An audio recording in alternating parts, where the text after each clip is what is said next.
Narito tayo ngayon upang matunghayan ang napakainit, nagbabaga, talaga namang pinag-uusapan at latest na inaabangan ng lahat. Ang latest update sa buhay ni Ate Erica at ang gulong nangyayaring kasalukuyan sa pamilya nila. Patuloy pa rin ang isyu ni Ate Erica sa kanyang pagpapabaya sa kanyang pamilya. Ngayon ay hindi na lamang ang pamilya niya ang may galit sa kanya, kundi ang kanyang mga fans na din. Talagang wala na talaga siyang matatakbuhang ibang tao dahil lahat Sa ay galit lolo na. at tita niya, hindi nagsisinungaling kasi sila ang mas nakakakilala sa kanya. Yun. Totoo naman yun. Siyempre, doon sila lumaki sa Ibig sabihin po, nila, ano? lahat ng sinabi ni Lolo Sa mga Miguel, tita nila, totoo. sa bahay Totoo nila. lahat. Siyempre, kilala nila yan. At kung ano man yung mga lumalabas sa bibig ni na lolo, totoo yun. Totoo yun, oo. Alangan naman gawan nila ng Kwento. masamang kwento yung mga apo nila yung mga yan eh. Tama. Saka ang kinasasama kasi ng loob ni Lolo dati is yung hindi man lang sila dumalaw sa hospital, no? Nung hospital ngayong lola nila, bagkos. Nung pag-uwi ng lolo nila sa bahay na yon, hindi niya ina-expect na wala na yung dalawang apon niya na yon, lumayas na. Dala-dala lahat mga gamit. Hindi man lang nagpaalam. Pakabuting mga apo talaga, ano? Grabe. Ay, nako. Buhay talaga. So yan guys, no, ituloy natin. May mga iba pa silang mga dito pinadala. So yan. Hindi po yan sulsol. Ugali na po talaga nila yan. So ibig sabihin, napagtanto na ng Ilabers na talaga ugali na nung magkapatid. Yung manggamit para sa pera, ano. Yan, o. Tama yan. Kahit saan pa sila magpadala. Totoo yung mga sinasabi ni Lolo Miguel. Saan pa sila nagpapadala sila basta pera. Grabe kasi nauso kasi yung mga text na ganito, ano? Yung mga hindi na buo. Kaya nakakalito na minsan magbasa ng mga putol-putol. Parang si Barok na lang tayo ngayon. Sabi naman yes, real talk, 100%. So yan.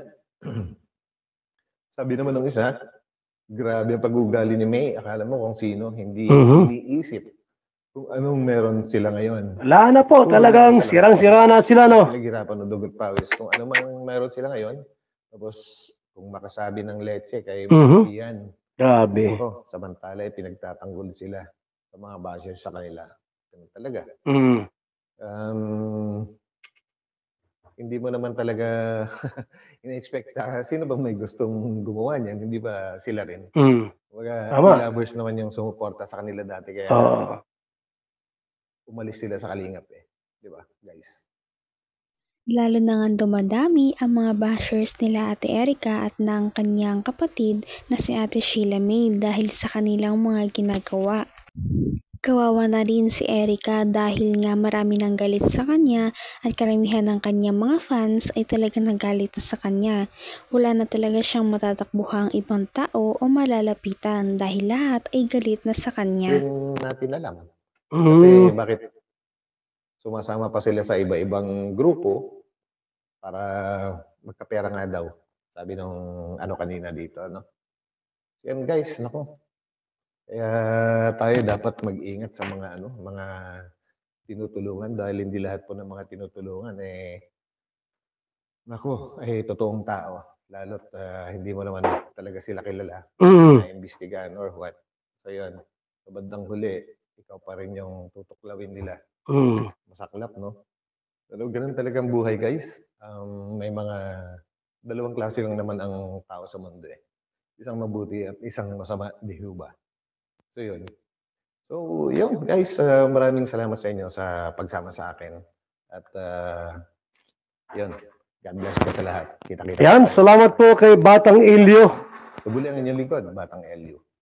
Na kanya pong ginawa po ng reaksyon, itong mga screenshot po na nakarating po sa ilang reactors, no, mga kalingap. At yun nga po, no,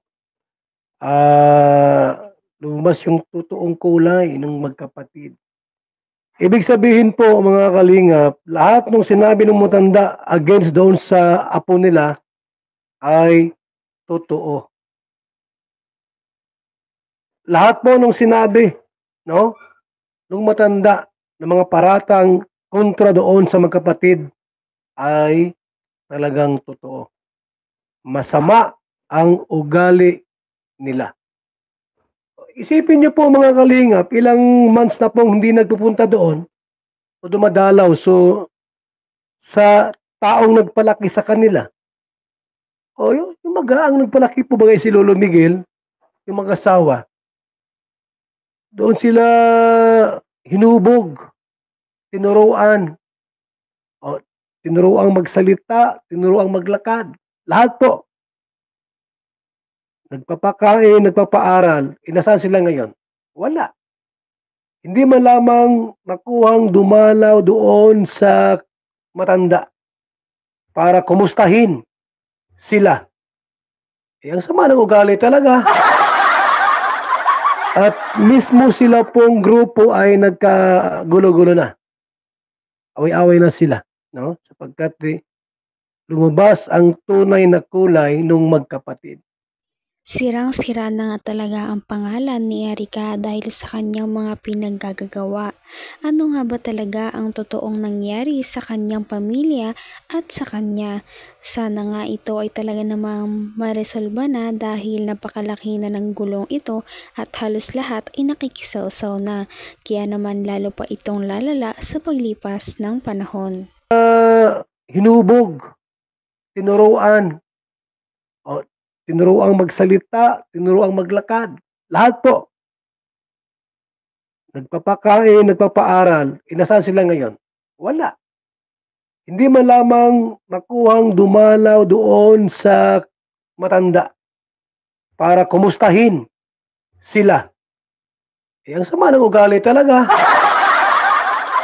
At mismo sila pong grupo ay nagkagulo-gulo na. Away-away na sila. No? Sapagkat lumabas ang tunay na kulay ng magkapatid. Ngayon, nasaan sila? Aba, meron akong grupong sumalo. Paala kayo. Ha?